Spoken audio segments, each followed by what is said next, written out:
आशा की किरण। એટલો સ્ટ્રોંગ વ્યક્તિ ક્યારે નિર્માણ ન કરી શકે.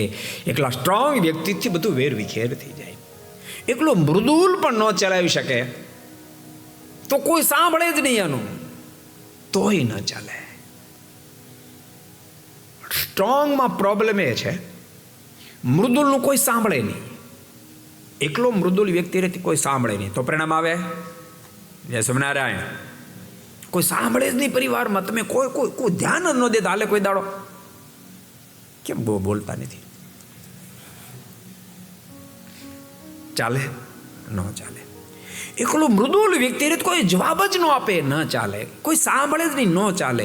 એકલો સ્ટ્રોંગ એટલા માટે ન ચાલે, એકલો સ્ટ્રોંગ કોઈનું સાંભળે નહીં એટલે ન ચાલે. યાદ રાખજો, ક્યારેક કોઈનું સાંભળવું પણ પડે. કોઈનું સાંભળવા માટે સ્ટ્રોંગ ને મૃદુલ થવું પડે.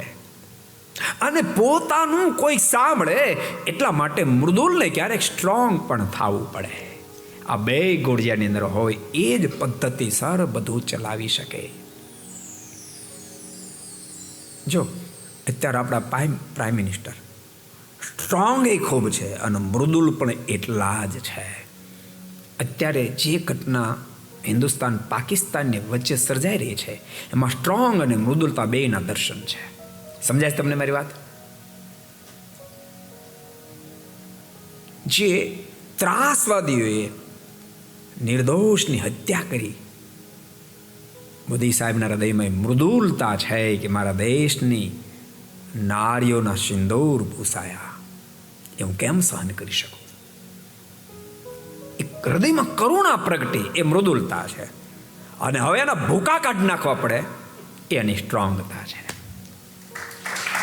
अगर ये वीडियो आपको पसंद आया हो तो लाइक करें और शेयर करना मत भूलिए. सब्सक्राइब करें सरदार कथा चैनल को और बेल आइकॉन पर क्लिक करना मत भूलिए लेटेस्ट वीडियो सबसे पहले पाने के लिए.